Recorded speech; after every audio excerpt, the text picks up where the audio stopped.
नमस्कार विद्यार्थियों, आज के इस YouTube चैनल पर मैं आप सभी का स्वागत करती हूँ। आपको जैसा कि आपने पढ़ा होगा PDF जो मैंने भेजा हुआ है, एक PDF मैंने भेजा है जिसमें भारत के राष्ट्रपति की पद कार्य स्थिति के विषय में है और दूसरा YouTube वीडियो जो मैंने भेजा है वो संयुक्त राज्य अमेरिका के राष्ट्रपति की पद कार्य एवं स्थिति के विषय में बताया है।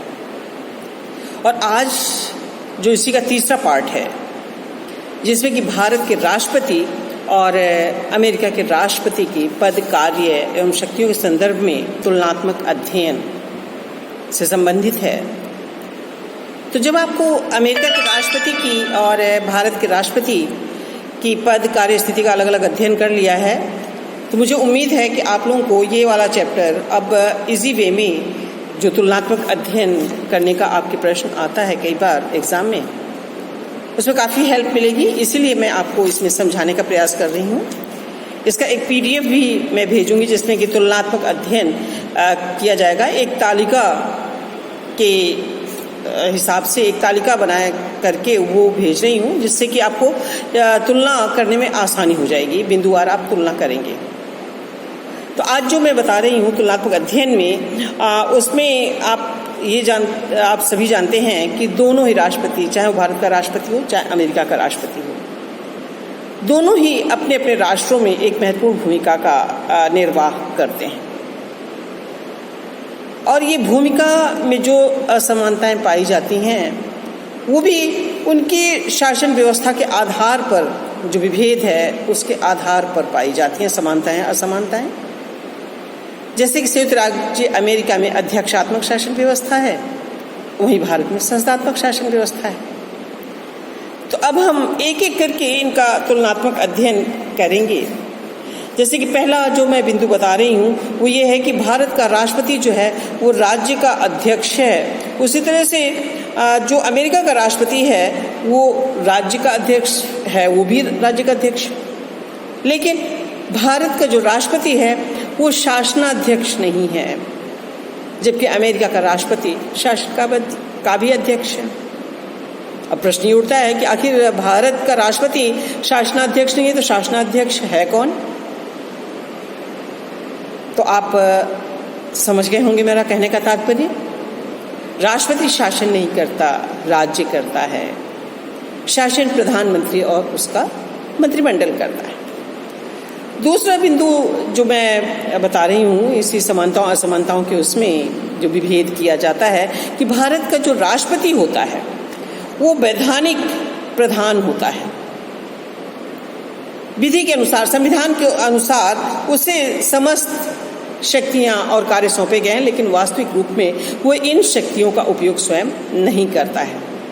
जबकि वहाँ का जो अमेरिका का जो राष्ट्रपति है उसे जो भी शक्तियाँ सौंपी गई हैं उन शक्तियों का वो स्वयं उपयोग करता है और उसी के आधार पर वो अपनी भूमिका का निर्वाह करता है।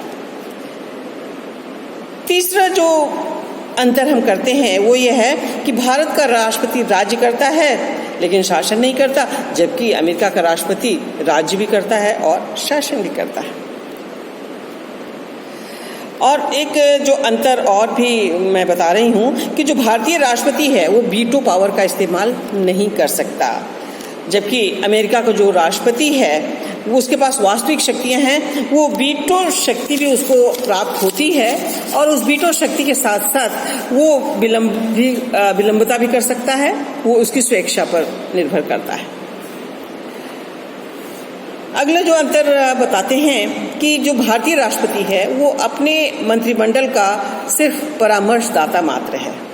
वो मंत्रिमंडल, प्रधानमंत्री और उसके मंत्रिमंडल को सिर्फ परामर्श दे सकता है, जबकि जो अमेरिका का राष्ट्रपति है वो अपने मंत्रिमंडल का वास्तविक स्वामी होता है। और जो भारत का राष्ट्रपति होता है वो सिर्फ नाम मात्र का प्रधान होता है, राज्य का नाम मात्र का प्रधान होता है। लेकिन अमेरिका का जो राष्ट्रपति है वो वास्तविक प्रधान होता है, वास्तविक रूप में शक्तियों को उपयोग में लेता है। भारतीय राष्ट्रपति अप्रत्यक्ष रूप से निर्वाचित प्रमुख तो है ही, लेकिन ये एकल संक्रमणीय आनुपातिक प्रतिनिधित्व की प्रणाली से चुना जाता है, जबकि अमेरिका का राष्ट्रपति प्रत्यक्ष रूप से जनता के प्रति चुना जाता है। और इसके लिए जो भारतीय राष्ट्रपति है वो संसद के द्वारा जो भी विधेयक पारित होते हैं उस पर स्वीकृति देने के लिए हम ये कह सकते हैं कि वो बाध्य होता है।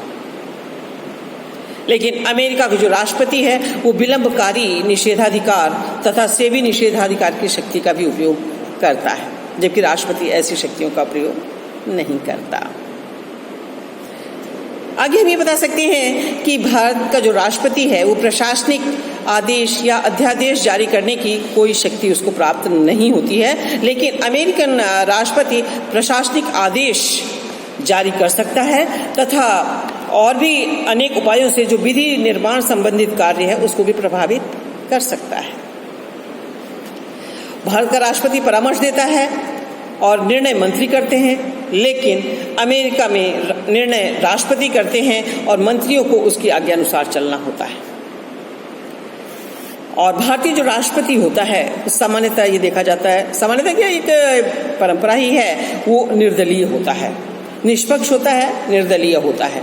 और इसलिए भारत का जो प्रत्येक नागरिक है उसको एक सम्मानित रूप में देखता है और सम्मान करता है। लेकिन अमेरिका का जो राष्ट्रपति होता है वो किसी दल विशेष का प्रतिनिधि होता है और इस कारण उसे अपने विरोधी पक्ष की आलोचना का शिकार भी समय समय पर होना पड़ता है। इसी क्रम में हम एक अंतर ये बता सकते हैं कि जो भारत का राष्ट्रपति है वो सामान्यतः 5 वर्षों के लिए चुना जाता है, लेकिन अमेरिका का राष्ट्रपति, आपको इस पहले ही बता दिया मैंने उस पहले वाले YouTube चैनल पर, अमेरिका का राष्ट्रपति 4 वर्ष के लिए चुना जाता है। और भारत का जो राष्ट्रपति है वो संसदीय व्यवस्था के प्रधान होने के कारण सरकार के अध्यक्षों की नियुक्ति करता है, जबकि अमेरिका का राष्ट्रपति अध्यक्षात्मक व्यवस्था होने के कारण राज्य एवं सरकार दोनों का अध्यक्ष होता है।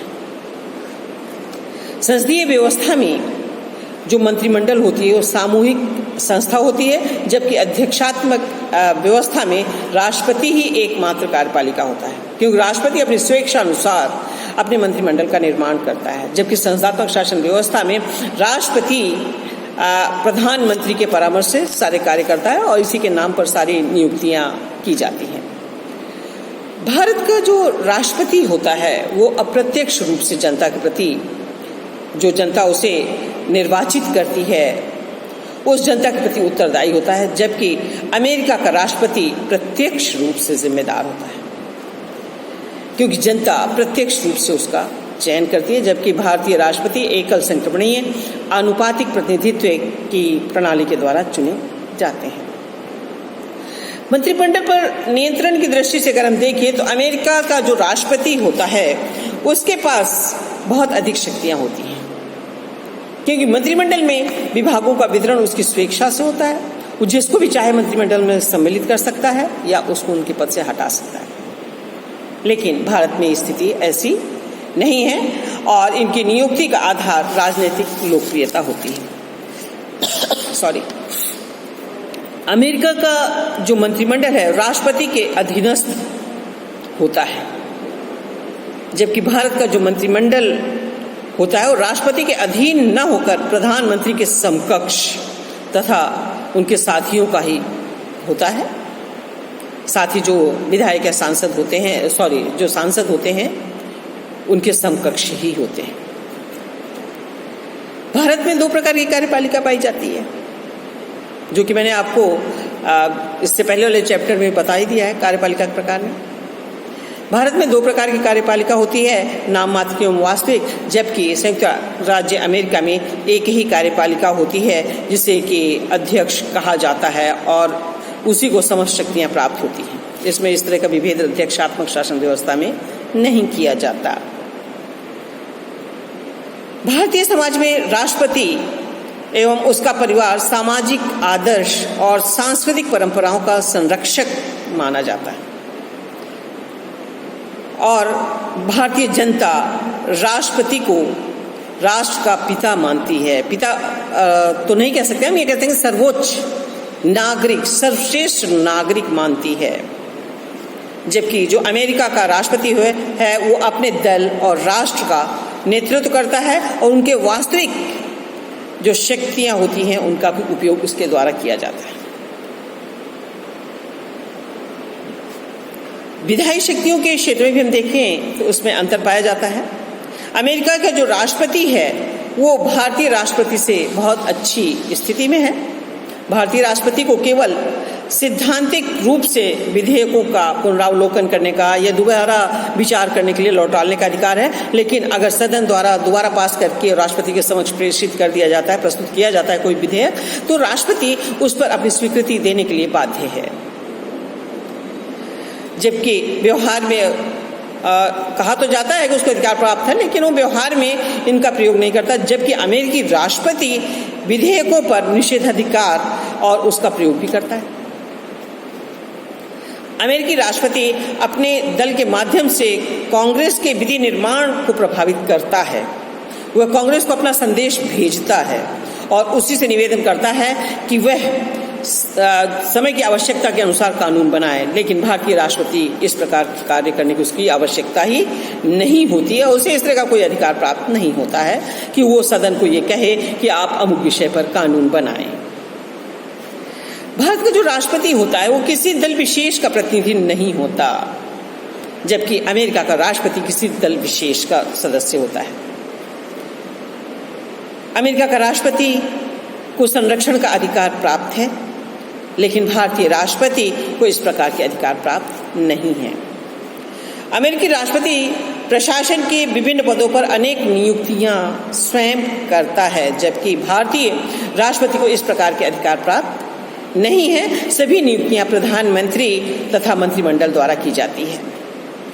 भारत के जो राष्ट्रपति हैं वो अमेरिका के राष्ट्रपति में दोनों एक प्रमुख समानता ये भी एक पाई जाती है कि वो विदेशी राजदूतों से प्रमाण पत्र स्वीकारते हैं, समारोहों का उद्घाटन करते हैं, स्वागत समारोह करते हैं और औपचारिक भाषण आदि भी इनके द्वारा दिए जाते हैं। ये दोनों ही राष्ट्रों में राष्ट्रपति के पद एवं कार्य के संदर्भ में अगर देखें तो ये दोनों में समानताएं पाई जाती हैं। और इस प्रकार से हम ये देखते हैं कि जो अमेरिका का राष्ट्रपति है वो भारत के राष्ट्रपति से अधिक भी है और कम भी है। विलियम सी हेवर्ड ने कहा है कि अमेरिकी राष्ट्रपति का जो पद है वो संवैधानिक राजतंत्र के कार्यों तथा प्रधानमंत्री के उत्तरदायित्वों का संयोग प्रस्तुत करता है। इस तरह से हम देखते हैं कि जो भारतीय राष्ट्रपति है वो अपने शासन के प्रारूप के अनुसार से जो हमारे यहाँ संस्थात्मक शासन व्यवस्था अपनाई गई है उसमें एक सम्मानित पद है, जबकि वहाँ उसको शक्तियाँ कुछ भी प्राप्त नहीं होती है। और जो शक्तियाँ प्राप्त भी हैं वो प्रधानमंत्री और उसका मंत्रिमंडल उपयोग में लेते हैं। जबकि अमेरिका में वहाँ का जो राष्ट्राध्यक्ष है, चूंकि वहाँ पर अध्यक्षात्मक शासन व्यवस्था है, अध्यक्ष का जनता के द्वारा स्पष्ट रूप से निर्वाचन किया जाता है, इसलिए वह जनप्रतिनिधि होने के नाते प्रत्यक्ष रूप से जनता के द्वारा चुने हुए के कारण उन सभी शक्तियों का उपयोग करता होता है, व्यवहारिक रूप में उन सभी समस्त शक्तियों का उपयोग करता है और जनता के प्रति जवाबदेही भी होता है।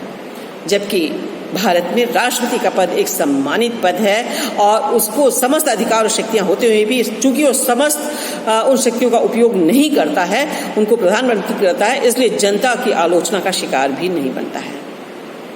इस तरह से हमने आज के इस लेक्चर में देखा कि किस प्रकार से अमेरिका का राष्ट्रपति भारतीय राष्ट्रपति से भिन्नता लिए हुए है। दोनों की स्थितियां अपने अपने पर्यावरण, अपने अपने परिवेश, अपने अपने शासन स्वरूप के अनुसार इनमें भिन्नता है, इनमें असमानताएं पाई जाती हैं। मुझे उम्मीद है कि आपको आज इस जो YouTube चैनल पे मैंने आपको बताया कि अमेरिका और भारत के राष्ट्रपति के पद, कार्यों और स्थितियों की तुलनात्मक अध्ययन समझ में आया होगा। इसका एक PDF भी मैं आपके WhatsApp ग्रुप में शेयर कर रही हूँ। धन्यवाद।